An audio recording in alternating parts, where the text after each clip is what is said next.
গরুটা আর সেই কিছু কিছু জিনিস একটা কিছু ছিল।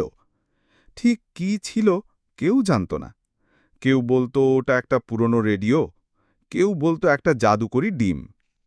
কিন্তু যত কিছুই হোক, সেটা ছিল গ্রামের পাশের খালের ধারে একটা ছোট্ট গর্তে। এই গর্তটার পাশেই থাকত একটা গরু। তার নাম ছিল মিলি। মিলি গরু হলেও তার স্বভাব ছিল একেবারে মানুষের মতো। সকালে উঠে দাঁত মাজত, হ্যাঁ, বাঁশের কঁচি দিয়ে। এরপর যোগ ব্যায়াম করত। সবচেয়ে অদ্ভুত ব্যাপার হল, মিলি প্রতিদিন গর্তটার দিকে তাকিয়ে থাকত। মনে হতো সে কিছু খুঁজছে। একদিন গ্রামের বাচ্চারা এসে মিলিকে জিজ্ঞাসা করল, তুই ওই গর্তটার দিকে এত তাকাস কেন রে?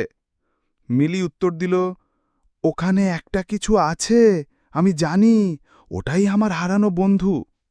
সবাই হেসে বলল, হ্যাঁ, গরুর আবার বন্ধু হয় নাকি? কিন্তু মিলি দমল না।